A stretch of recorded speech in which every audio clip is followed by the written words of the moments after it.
کہ آپ اہل سنت کے ایک مفتی نے کہا ہے کہ شیعہ کا جنازہ نہ پڑھیں کیونکہ وہ حضرت عثمان رضی اللہ تعالیٰ عنہ سے بغض رکھتے ہیں، اور دلیل میں انہوں نے یہ ایک روایت بیان کی ہے کہ آپ صلی اللہ علیہ وآلہ وسلم نے ایک صحابی کا جنازہ نہیں پڑھایا تھا جو حضرت عثمان رضی اللہ تعالیٰ عنہ سے بغض رکھتا تھا۔ کیا یہ واقعہ ثابت ہے؟ واقعہ تو ثابت نہیں ہے، لیکن پہلی بات یہ یاد رکھیں، اس میں جو اصول کی بات سمجھیں کہ نبی صلی اللہ علیہ وآلہ وسلم کی جو محبت ہے نا، اسلام اس کے گرد سینٹرڈ ہے، اللہ، رسول، قرآن اور آخرت۔ اس کے بعد اگر کسی معاملے میں کسی کے ساتھ کوئی اختلاف رائے کسی کا ہوتا ہے یا کسی کے دل میں کوئی کسی کے بارے میں محل آ جاتا ہے، اس کا قطعاً یہ مقصد نہیں نعوذ باللہ من ذالک کہ وہ اسلام سے خارج ہو گیا، ورنہ سب کے اندر کسی نہ کسی درجے کا ہوتا ہے، کون نکال سکتا ہے؟ میں آپ کو جہلم کی مثال دیتا ہوں۔ فیض عالم صدیقی ہمارے یہاں سے واکنگ ڈسٹنس پہ اہل حدیث مسجد کا خطیب تھا جس نے ناسبیت پھیلائی تھی، اب تو خیر ختم ہو چکی، جہلم سے اس سے بڑی آواز اٹھ گئی اللہ کے فضل سے، مرتے دم تک وہ اہل حدیث مسجد کا امام اور خطیب رہا، قتل ہو گیا۔ حضرت علی کے بارے میں بکواسات کرتا تھا جمعے کے خطبوں میں، ریٹن کتابوں میں، حضرت علی کی نام نہاد خلافت، ٹھیک ہے، اس قسم کے الفاظ وہ یوز کرتا تھا۔ تو کیا کہیں اہل حدیث نے اس کا جنازہ پڑھنے سے انکار کیا ہے؟ یا اس کا جنازہ کسی اہل حدیث نے نہیں پڑھا؟ آج تک اون کر رہے ہیں وہ لال رومال والی پارٹی، سارے بھائی اس کے آج تک اس کے مضامین چھاپتے ہیں اپنے اس کے اندر۔ پہلی دفعہ شیخ زبیلی زئی صاحب رحمہ اللہ آئے جنہوں نے اعلان برات کیا ہے، اسی کی وجہ سے اب مجبوراً باقیوں کرنا پڑ رہا ہے، ورنہ اس سے پہلے کسی نے ہاتھ نہیں ڈالا اس کے اوپر، جس کو ہاتھ ڈالنا کہتے ہیں۔ تو یہ جو انہوں نے اس قسم کے معاملات بنائے ہوئے ہیں نا کہ فلاں کا جنازہ نہ پڑھیں، فلاں کا جنازہ، یہ تو سارے اس کو بھی چھوڑ دیں۔ آپ بریلوی علماء سے پوچھیں کیا دیوبندیوں کا جنازہ کو بریلوی پڑھ سکتا ہے؟ تو کیا دیوبندی جو ہے بغض عثمان رکھتے ہیں، بغض علی رکھتے ہیں، بغض ابوبکر رکھتے ہیں؟ نہیں، وہ ان کے فرقے سے اختلاف کرتے ہیں۔ یہ تو معاملے بڑی دور جا چکا ہے کہ سنی آپس میں ایک دوسرے کا جنازہ پڑھنے کے لیے تیار نہیں ہے۔ ہمارے جہلم میں ہوا ہے کہ اہل حدیث عالم فوت ہوئے، ہم اس وقت چھوٹے چھوٹے تھے، تو کچھ بریلویوں نے جا کے جنازہ پڑھ دیا تو بڑے مفتی نے فتویٰ دے دیا کہ تجدید نکاح کریں، نکاح ٹوٹ گیا ان کا، حالانکہ وہ ماڈریٹ اہل حدیث علماء میں سے تھے، فتنہ پرور نہیں تھے، اپنا مسلک ضرور بیان کرتے تھے لیکن اس لیول پہ نہیں تھے، وہ بھی نہیں ان کو ہضم ہوئے، اور یہی وہاں پہ بھی ہوتا ہے۔ تو یہ باتیں ہیں۔ اب آ رہے ہیں اس سوال کی طرف۔ سیدنا عثمان غنی رضی اللہ تعالیٰ عنہ علیہ السلام کے اوپر میرا ایک کلپ بھی ہے، بغض عثمان ورسز بغض علی، اور ایک اور کلپ بھی ہے سیدنا عثمان رضی اللہ تعالیٰ عنہ سے متعلق 3 جھوٹ، جس میں نے حضرت عثمان کا دفاع بھی کیا۔ یہ روایت ترمذی کے اندر موجود ہے، اور امام ترمذی نے ساتھ ہی اس کے ساتھ لکھ دیا ہے، اس میں ایک ابن زیاد نام کا راوی، یہ ابن زیاد وہ والا نہیں ہے، ایک ابن زیاد نام کا راوی ہے جو کہ متروک ہے، جس کی حدیثیں محدثین نے ترک کر دی ہوئی ہیں، اور اس حدیث کو شیخ البانی بھی ضعیف کہتے ہیں، امام ترمذی خود لکھ کے اس کو ضعیف کہتے ہیں، شیخ زبیلی زئی صاحب بھی ضعیف کہتے ہیں۔ تو یہ روایتی جعلی ہے۔ پھر ہم ایک معصومانہ سے سوال کرتے ہیں کہ نبی علیہ السلام کے مبارک زمانے میں بغض عثمان رکھنے والا کون سا صحابی تھا؟ کوئی ایران فنڈڈ تھا صحابی؟ اس زمانے میں تو یہ تفریق شروع ہی نہیں ہوئی تھی۔ یہ روایت اصل میں آل امیہ نے گھڑی ہے باقاعدہ، کیونکہ اس حدیث میں شامی راوی بھی ہیں۔ یہ روایت گھڑی ہے مسلم شریف کی اس حدیث کے مقابلے پہ کہ علی سے محبت نہیں رکھے گا مگر مومن، علی سے بغض نہیں رکھے گا مگر منافق۔ اس حدیث کو ڈیلیوٹ کرنے کے لیے ایک روایت گھڑی گئی۔ ہمارے نزدیک تو حضرت عثمان غنی رضی اللہ تعالیٰ عنہ بھی قابل احترام ہے اسی طریقے سے۔ ایون شیعہ میں بھی جو یعنی صحیح شیعہ علی ہیں، ایران میں جس طرح شیعہ، امام علی علیہ السلام کے آخری 10 سال کے اوپر انہوں نے فلم بنائی ہے نا، تو حضرت عثمان کو کتنی رسپیکٹیبل پرسنالٹی انہوں نے پیش کیا ہے۔ باقی جو انہوں نے اختلاف رائے بتایا کہ حضرت علی آ کے ان کو سمجھاتے تھے کہ آپ یہ غلط کر رہے ہیں، آپ یوں نہ کریں، تو یہ تمہارے اہل سنت کی حدیث کی کتابوں میں موجود ہے، صحیح بخاری میں موجود ہے، اور خود روایت کر رہے ہیں مروان بن حکم، ٹھیک ہے، کہ حضرت علی حضرت عثمان کو کہاں کہاں سمجھایا کرتے تھے، صحیح بخاری میں موجود ہے، بخاری مسلم دونوں میں۔ امام زین العابدین کو بتا رہا ہے مروان خود، حضرت حسین کے بیٹے کو، میں نے اس پمفلٹ میں ڈالا ہوا ہے، وہ کہتا ہے کہ مروان بن حکم کہتا ہے کہ امام زین العابدین کہتے ہیں کہ مجھ سے مروان بن حکم نے کہا میں اس مجلس میں موجود تھا جہاں پہ حضرت علی اور عثمان کا جھگڑا ہوا حج تمتع کے مسئلے پہ. حضرت علی ان کو کہہ رہے تھے آپ حج تمتع پہ پابندی نہ لگائیں. حضرت عثمان کہہ رہے تھے میں حج تمتع پہ پابندی لگاؤں گا. ظاہر وہ غلط کر رہے تھے. حج تمتع تو سنت ہے. اور پھر دیکھ لیں امت نے پھر نہیں مانی نا ان کی بات. آج پوری امت حج تمتع کرتی ہے. تو حضرت علی نے جب دیکھا کہ حضرت عثمان اپنی بات پہ ڈٹے ہوئے ہیں تو پھر انہوں نے کہا میں حج اور عمرے کی اکٹھی نیت کرتا ہوں. میں کسی شخص کے کہنے پہ نبی کی سنت کو نہیں چھوڑ سکتا. حضرت علی تو پھر حضرت علی تھے نا. یہ حدیث بخاری مسلم دونوں میں ہے, لیکن یہ حدیث اہل حدیث نہیں بیان کرتے ہیں. اہل حدیث ترمذی والی روایت بیان کرتے ہیں کہ عبداللہ بن عمر سے کسی نے پوچھا کہ حج تمتع کے بارے میں, تو کہا کہ آپ کا باپ تو منع کرتا ہے. انہوں نے کہا میرے باپ پہ تو شریعت نازل نہیں ہوئی. اگر کسی مسئلے میں میرا باپ کوئی بات کرے, نبی علیہ السلام نے دوسری بات کی ہو, تو میرے باپ کی بات مانی جائے گی کہ نبی علیہ السلام کی؟ تو اس نے کہا نبی علیہ السلام کی. انہوں نے کہا کہ نبی علیہ السلام حج تمتع کرتے تھے, حکم دیا تھا, یعنی حج اور عمرے کو جمع کرنے کا, چاہے تمتع کی شکل میں ہو چاہے قران کی شکل میں, ایک سفر میں دونوں چیزیں. یہ ترمذی کی روایت تو بیان ہوتی ہے لیکن بخاری مسلم میں نہیں ہوتی, کیونکہ انہوں نے شہادت عثمان کے جعلی اسباب پبلک کو بتائے ہوئے ہیں. تو ان کو خطرہ تھا کہیں یہ اور اسباب نہ کھل جائیں, کیونکہ اس سے تو پھر وہ مسئلہ کھل جاتا ہے نا. تو یہ انہوں نے ڈائلیوٹ کر دیا. اچھا, پھر اس سے ایک سٹیپ آگے جائیں. صحیح بخاری میں موجود ہے محمد بن حنفیہ کے بعد کہ یعنی محمد بن حنفیہ جو حنفیہ نامی عورت سے مولا علی کے بیٹے تھے, محمد بن حنفیہ کی ڈسکشن کہیں پہ ہو رہی ہوتی ہے. تو یعنی ان کو آ کے, یعنی یہ اس حدیث میں تو الفاظ نہیں لیکن اس کے اندر امپلائڈ ہے کہ کوئی ایسا واقعہ ہوا ہے کہ محمد بن حنفیہ کو کوئی آگے کہتا ہے کہ جی یعنی وہ حضرت عثمان کے بارے میں غلط نازیبہ الفاظ بولتا ہے.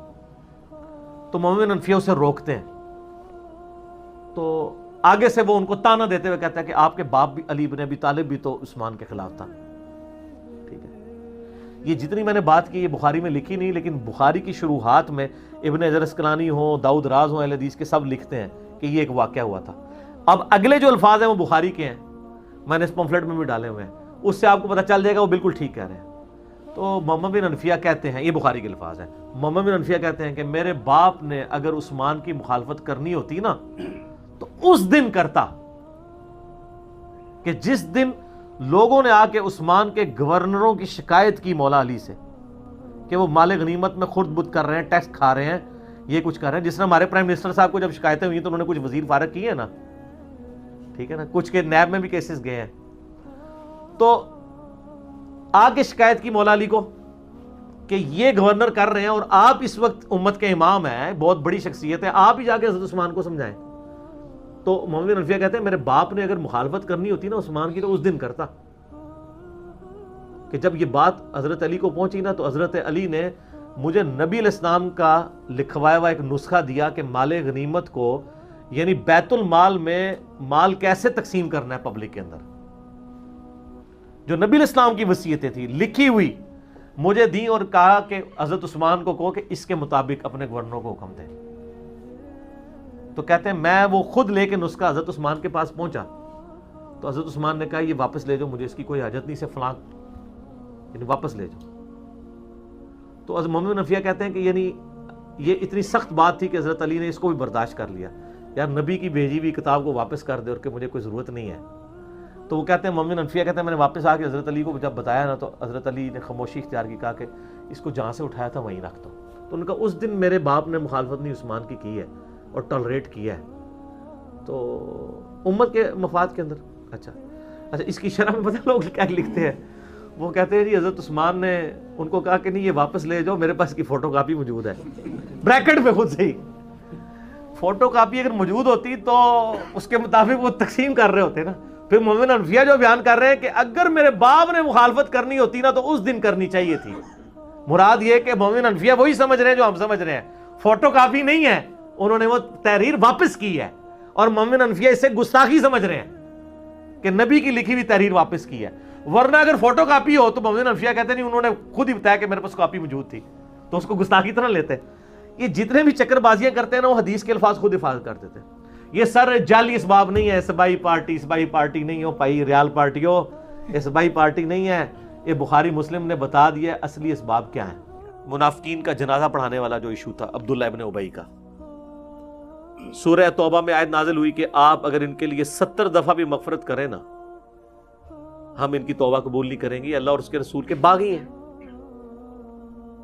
یہ آیت نازل ہو چکی ہوئی تھی. اسی دوران عبداللہ بن ابی مر گیا.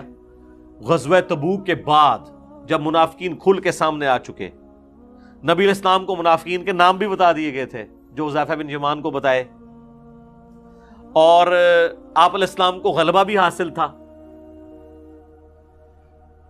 رومن امپائر آپ سے بھاگ چکی ہوئی تھی، مسجد درار بھی آپ نے توڑوا دی ہوئی تھی، اپنے پاور کو ایگزیکیوٹ بھی کر لیا تھا. پھر بھی آپ صلی اللہ علیہ وآلہ وسلم نے شفقت فرمائی. عبداللہ بن ابی کا بیٹا جو ہے نا وہ صحابی تھا، اس کا نام بھی عبداللہ تھا. اس نے آ کے آپ سے ریکویسٹ کی کہ یہ ظاہراً تو کلمہ ہی پڑھتا ہے نا، تو اس کے کلمے کا ظاہر ہے وہ آپ علیہ السلام نے ریگارڈ کیا.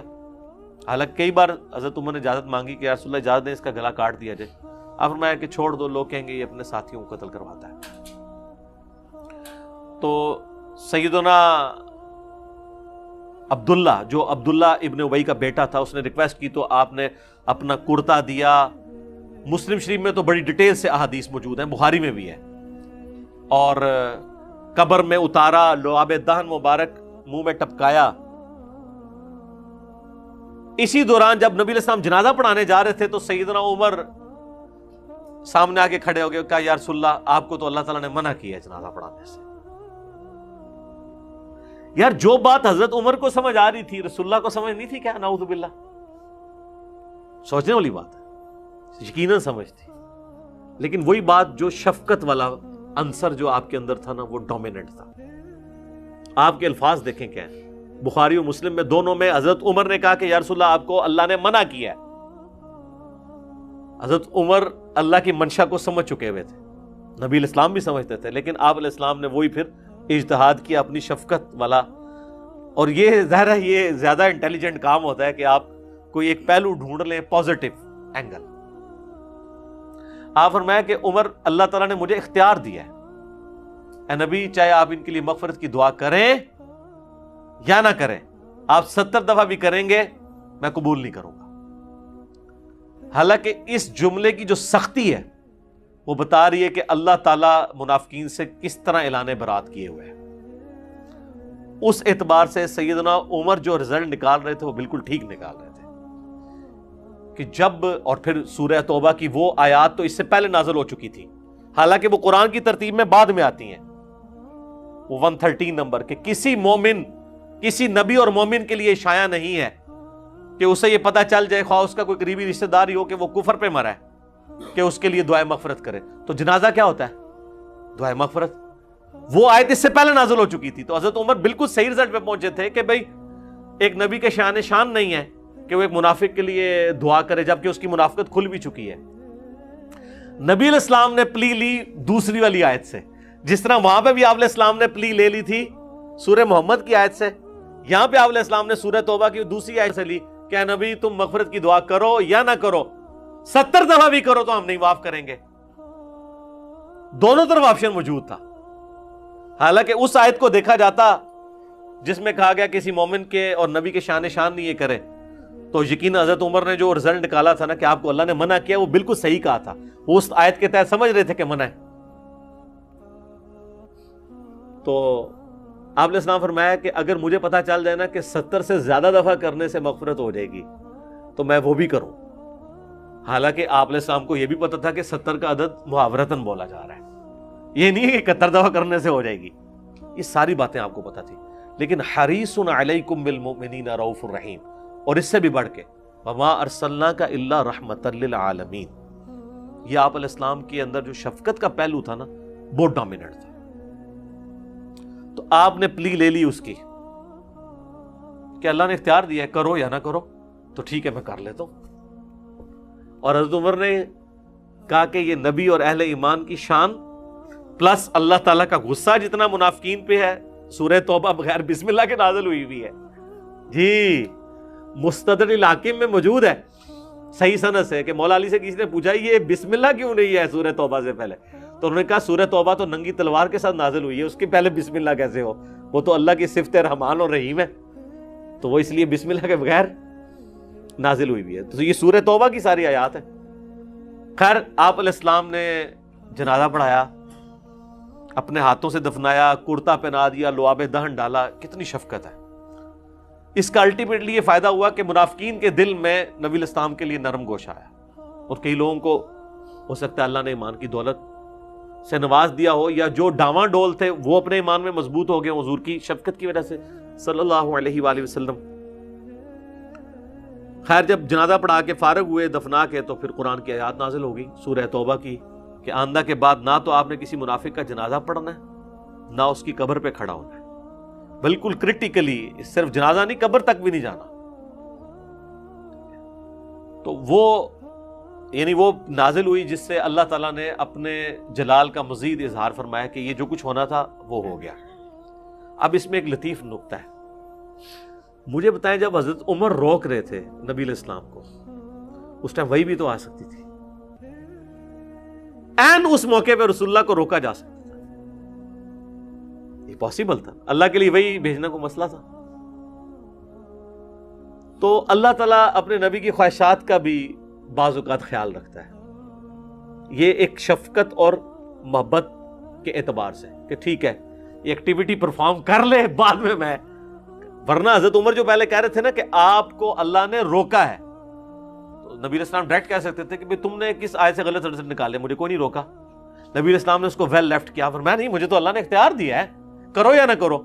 آگے حضرت عمر نے بھی بحث نہیں کی، ان کے بھی ایمان کا تقاضا تھا کہ وہ بحث نہ کرتے، ورنہ اگر وہ اس طرح یاد لے کے بیٹھ جاتے تو معاذ اللہ اپنا ایمان خطرے میں ڈال لیتے. ویسے بخاری مسلم میں آتا ہے کہ بعد میں جب یہ ممانعت نازل ہوئی تو میں پوری زندگی یہ سوچتا تھا یار میں نے حضور پہ اتنی دلیری کی کہ میں آپ کو آگے روکنے کے لیے آ گیا. اللہ کے رسول مجھ سے بہتر جانتے تھے. ٹھیک ہے، تو یہ ساری کی ساری چیزیں اس طرح کی ایکٹیویٹیز پہ جب اجتہادی خطا کا لفظ یا لغزش کا لفظ بولا جاتا ہے، وہ اس لیے نہیں بولا جاتا کہ وہ انٹینشنلی کوئی نبی نے کوئی نافرمانی کی ہوتی ہے نعوذ باللہ، بلکہ کہ دو چیزوں میں سے جو زیادہ بہتر چیز تھی نا اس کو اڈاپٹ نہیں کیا ہوتا، اسی لیے خلاف اولا کی ٹرم بھی استعمال کی جاتی ہے. بہرحال کئی جگہ ظاہر ہے پھر آپ کے لیے اس کو جسٹیفائی کرنا اس طرح ممکن نہیں ہوتا، تو اس لیے یہ جو معصومیت کا عقیدہ وہی والا ہے جو عقیدہ اہل سنت کے ہاں شروع سے چلتا آ رہا ہے کہ انبیاء کرام علیہ السلام گناہ نہیں کریں گے. رہی لغزش اور اجتہادی خطا تو وہ قرآن کے اندر چونکہ انبیاء کے واقعات آئے ہیں، حتیٰ کہ میں نے آپ کو بتایا کہ جب بہار شریعت میں کم از کم انہوں نے مان تو لیا نا کہ اس طرح کے واقعات قرآن میں موجود ہیں. بہار شریعت کے اندر مفتی امجد علی صاحب نے جو اعلیٰ حضرت احمد بریلوی صاحب کے خلیفہ ہیں، انہوں نے لکھا ہے کہ قرآن حکیم کی جن آیات کے اندر اللہ تعالیٰ نے انبیاء کرام کے اوپر ان کی لغزشوں کے اوپر، ان کو ہم گناہ نہیں کہتے، لغزش کہتے ہیں، یا اسے ہم اجتہادی غلطی یا اجتہادی خطا کہتے ہیں، وہ گناہ نہیں ہوتے. عتاب فرمایا ہے اللہ نے وہ واقعات قرآن کی تلاوت اور حدیث پڑھنے کے علاوہ، بس یہ دو ایکسیپشنز ہیں، اس کے سوا بیان کرنا قطعاً حرام ہے. اور قرآن کیا کہتا ہے سورۃ الاعراف کے اندر کہ ہم نے قصہ آدم اور ابلیس اس لیے بیان کیا تاکہ اے اولاد آدم جس طرح شیطان نے تمہارے ماں باپ کو ورگلایا، اور اس میں تو بڑے سخت الفاظ ہیں، اور ان کے کپڑے اتروا دیے اور ان کی شرمگاہیں ان پہ کھلوا دی، کیونکہ جنتی لباس اتر گیا تھا نا، کہیں تمہیں نہ اس فتنے میں مبتلا کرتے. اللہ تعالیٰ تو کہہ رہا ہے اس کے عبرت حاصل کرنی ہے، اور یہ کہ لوگ کیا کہہ رہے ہیں اس کو بیان کرنا حرام ہے. اب کوئی کہنا نہیں وہ انہوں نے اس لیے کہا کہ وہ ویسے کوئی بیان کر کے توہین نہ کرتا رہے. سر مسلمان نے قصہ آدم اور ابلیس بیان کر کے آدم علیہ السلام کی توہین کا کبھی تصور بھی لانا ہے؟ اس کو کیا ملنا ہے؟ مسلمان تو انبیاء کی عزت کرنے والے ہوتے ہیں.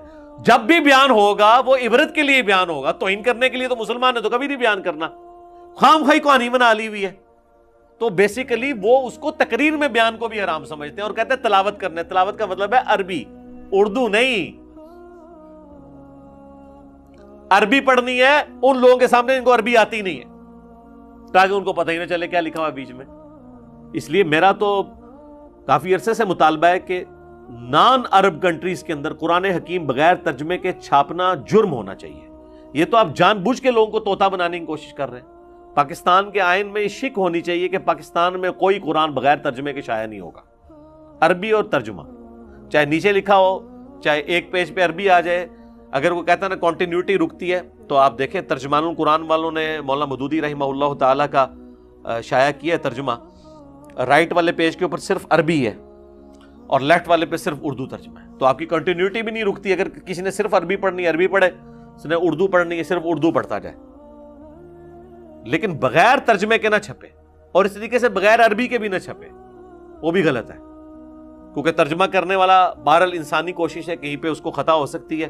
قرآن کا اوریجنل ٹیکسٹ اپنی جگہ موجود ہونا چاہیے. ہمارے پاس تو یہ فخر ہے کہ ہماری کتاب محفوظ ہے الحمدللہ، تو ہم اس کو کیوں نہ چھاپیں اس طریقے سے، اسی طریقے سے چھاپنا چاہیے، اور اس چیز کو انشور کرنا چاہیے حکومت کو کہ بغیر ترجمے کے قرآن نہ چھپے. باقی یہ جو قرآن سے وہ سورۃ البقرہ کی آیت پیش کرتے ہیں، پہلے پارے کی آخر والی آیت تلک امۃ قد خلت، وہ بھی آؤٹ آف کانٹیکسٹ ہے. وہ تو اللہ تعالیٰ فرما رہا ہے کہ یہودیوں تمہیں حضرت ابراہیم کی نسبت کام نہیں دے گی، وہ ایک امت تھی گزر گئی، ان کے لیے ان کے اعمال ہیں، تمہارے لیے تمہارے اعمال ہیں. تمہیں یہ نہیں پوچھا جائے گا انہوں نے کون سے نیک اعمال کیے، تمہیں تمہارے نیک اعمالوں کے بارے میں پوچھا جائے گا، کیونکہ اس میں ہے لہا ما کسبت ولکم ما کسبتم، علیہا مکتسبت نہیں ہے، ان کے لیے ان کے نیک اعمال ہیں، ورنہ ہوتا ہے علیہا، ان پہ ان کی نعوذ باللہ برائیوں کا وبال ہے اور تم پہ تمہاری برائیوں کا وبال ہے. قرآن تو پورے کا پورا اس پہ کھڑا ہے کہ وہ تاریخ میں ہونے والی غلطیوں کو ہائی لائٹ کرتا ہے، چاہے وہ انبیاء کے قریبی ماننے والوں کی ہوں چاہے کسی اور کی، تاکہ باقیوں کے لیے عبرت کا سبق اس سے سیکھا جائے.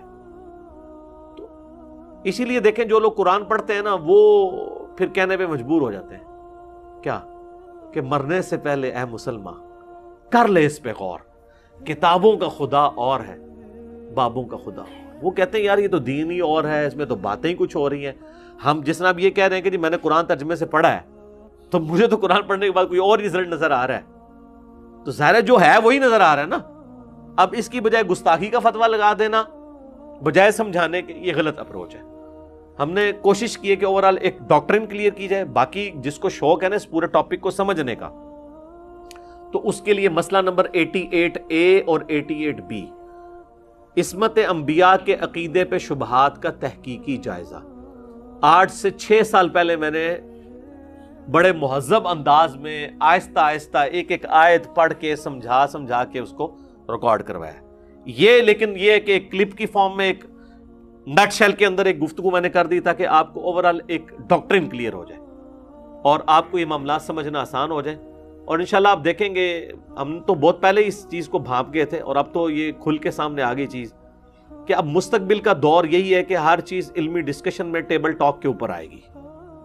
آپ چھپا نہیں سکتے، پردہ نہیں ڈال سکتے، یہ نہیں کہہ سکتے خاموشی اختیار کرو، یہ سوال نہ پوچھو. اس طرح پھر ہماری آنے والی نسلیں جو ہے نا وہ دین سے بیزار ہو جائیں گی. یا تو ان کو آپ سلوشن دیں گے، ادروائز وہ پھر آپ کو آپ کے حال پہ چھوڑ جائیں گے.